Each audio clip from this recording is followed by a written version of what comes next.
Kung naalala nyo last time, meron akong series na ginawa kung saan nagra-rides ako at pumupunta ako sa iba't ibang lugar para mag-paint.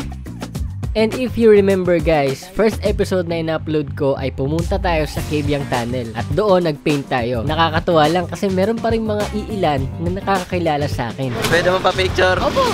Alam mo na pangalan ko? Good Jess. Yon! And after this episode, nasundan pa ito ng mas marami pa. But sadly, sa pang-8 na episode ay hindi ko na ito na-release dahil ito ang nangyari.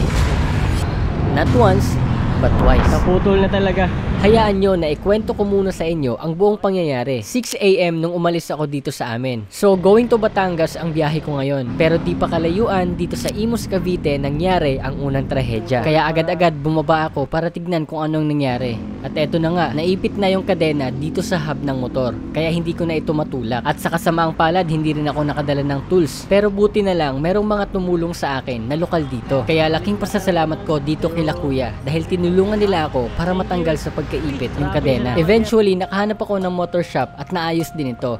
So napalitan na ito ng bagong kadena. So nakabiyahe na ulit ako at pagkarating ko sa Dasmariñas, Cavite, nangyari ang pangalawang trahedya. Naputol na talaga. Wala na. Isa lang ang ibig sabihin nito. Ayaw ni God na matuloy yung content ko sa Batangas. Siguro pwedeng may masamang mangyari sa akin. Or baka sa unahan, pwede ako madisgrasya. May mga bagay talaga na hindi inaalaw ni Lord sa buhay natin. Kaya tandaan natin na mas maganda yung plano niya kaysa sa plano natin. So, to cut the long story short, pinaayos ko yung kadena ng motor at nakauwi ako ng safe. 1 year na mahigit yung pangyayari. At ngayon, sa kagustuhan ko talagang mag-ride and at the same time mag-paint, bibili na ako ng bagong motor. So, I asked my friend Kamotopat kung saan maganda bumili ng motor. At recommended niya dito sa K-Servico. Kaya tinanong ko agad kung saan malapit na branch dito sa Pasay. Sa Pasay, wala akong idea sa Pasay. Wala. Pero ang alam ko, dyan sa Alabang, saka dyan sa Cubao. Kaya naman, kinabukasan, nag-commute agad kami ni Mrs. para puntahan ang branch nila sa Cubao.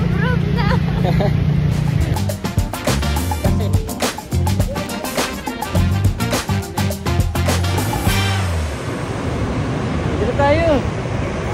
Tara!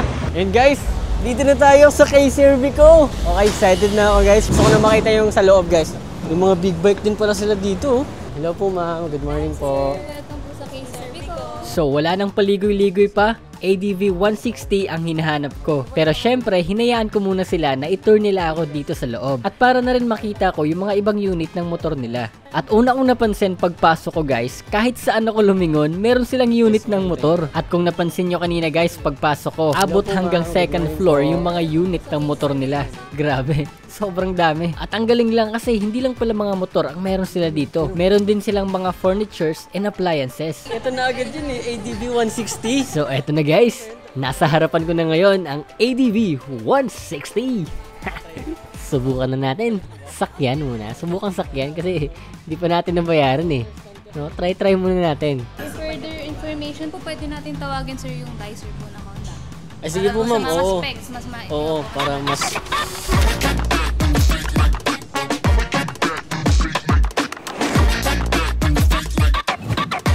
So, eto na si Sir. Siya ang mag-explain ng specs ng Honda ADV 160. Game! So, ang spec po ng ating ADV 160s po, ito ay yung bagong modelo nila. Mapapansin nyo po siya, yung ating two-tone na color na medyo nagre-red na nag-pink. Nag-iba po siya. Dual brake na rin po with system with combi brake na rin po kasama po ng ating bagong modelo. Ang warranty po natin, sir, is 1 year or 12,000 kilometers po. So, ang hindi po sakop ng warranty regarding sa Honda po natin is yung mga consumable parts. Yung natural na ubos katulad ng gulong, preno, yan po yung hindi kasama.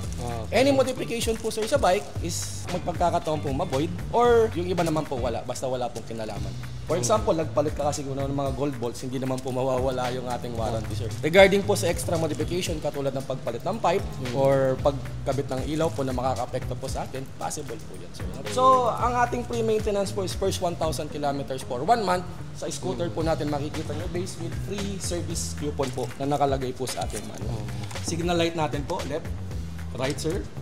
Sir. Yung plate light natin, sir. Tail light. Brake sa kamay, kabila po. Right side, left side. Kusina, sir. Sir. And then, grabe yung lakas. fuel. Paano siya binubusan, sir? Dito po, sir. Ay, dito sa kabila, sir. Mas makita. And then, ganun din po yung sa seat, sir. Sa seat. Okay. Ito naman spray Kasya type kayong adjustment. buong helmet dito? Yes sir, dalawang helmet po yan sir. Maganda. Full face saka isa pong half face. Salamat Thank you sir, po, and salamat po. magandang araw. Thank you. Okay guys, bayaran na natin. Ma'am. Thank you ma'am, salamat po ma'am. Matutuloy na po yung content ko ma'am. Follow nyo na rin po ako ma'am. Guhit Jess. Yun. Okay guys, tara. Ayan na, binigay na ang malaking susi. At may kasama pang free helmet. May previous pa po. Uy, talagang mauwi na natin tong Honda ADV 160 natin. So yun, maraming salamat sa K-Servico at sa mga nag-assist sa atin. At syempre kay Kamotopat dahil siya ang nag-recommend sa atin dito. Thank you sir.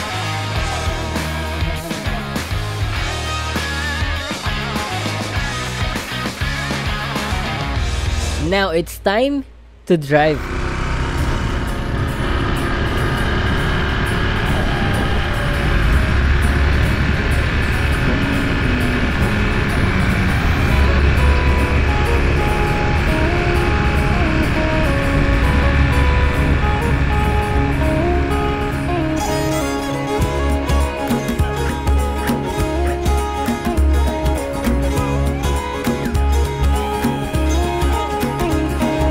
Traveling around the world, my feet will tell me where to go. I'm not afraid to step outside and see the world for what it is now. Spending all my time with people that I barely know. You may have thought that I was lost, but all I need is room to grow. I'm coming home to put a flower in your hair. Thought you should know. I'd rather be instead.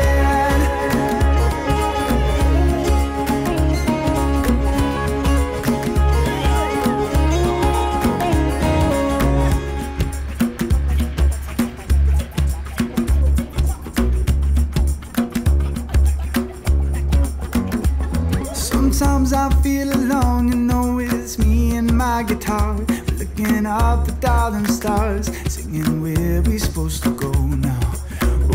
Little lady, tell me what you mean to me, and I'll build a house in Byron Bay, if that's exactly where you'll be. I'm coming home, put a flower in your hair.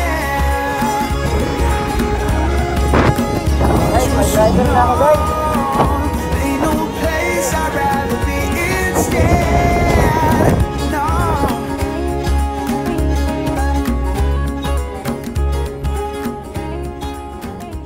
So isa sa nagustuhan ko dito sa ADV 160, hindi ako nahihirapan kapag sine-center stand ko siya. So, for example, ito, i-center stand ko. Tatayo ko lang, tapos ito, tapos diba? Ang dali! Sobrang basic niyang i-center stand. Tsaka sobrang smooth talaga. Sobrang smooth ng pag-drive mo. Although may kabigatan nga siya, may kabigatan yung motor, pero kapag din-drive mo na siya, sobrang gaan lang. Para ka lang nagbabike. Basically, para ka lang nagbabike. Natin Celes, gusto mong i-drive dito? Maluwag yung daan. Daming tao. Ha? Nasa gilid lang sila, oh. Lawak-lawak ng daan dito, guys. Oh. Kamusta yung pagmamotor mo kanina, Ate Celes? Smooth lang. Ganda i-drive. Hindi ka naman nabibigatan. Hindi. Ay, yung una, nabibigatan ako. Mabigat siya, no? Pero kapag din-drive mo siya, na. pero kapag dinadrive mo na, Oo. ang smooth na parang, di ba ganyan ka? Oo. Ganyan yung bago umandar, Oo. ganyan-ganyan ka. Pero kapag umaandar na, unti-unti siyang umi-straight. Tapos doon ka marurot. Joke lang. Yun, oh, sige. O ano, sige, try mo na. Maluwag yung daan, oh. Huwag mo lang i-diretso sa tubig. Huwag na, natatakot ako.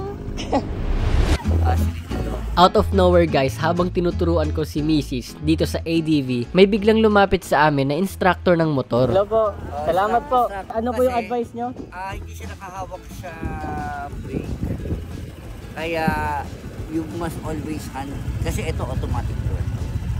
Oo. So kapag inano mo yan, dire-diretso yan. So kailangan mo lang.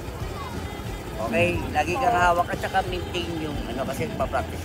Tama yung ginagawa mo na hinawak mo. Thank you po. At saka magkatitigis mo ba? Diretso. Para ka lang nagbabike. Isipin mo nagbabike ka, pero you must always look for marami ka pa matutunan. Pero tama lang yan, partner. Andar ka lang. Ano ba pangalan nyo? Eric. Eric, hello kay Eric. Thank you. Okay. Kasi natutuwa ako, may nagtuturo na mamaganda yan. Ako.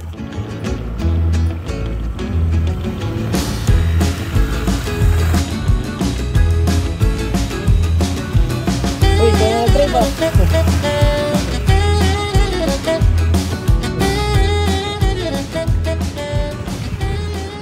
Up.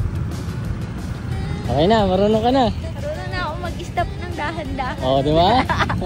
Salamat ka kay Kuya Eric. Thank you, Sir Eric. So ayun lang guys, hanggang dito na lang siguro ang video na to. Maraming salamat sa pagsama sa amin. And thank you sa kay Sir Vico sa smooth na transaction. Sa mga tumulong kanina, nag-assist, maraming salamat po. So excited na kami guys sa mga upcoming videos na gagawin natin. Ikaw, saang lugar mo gustong pumunta kami ni Mrs. para magpinta? Comment down below.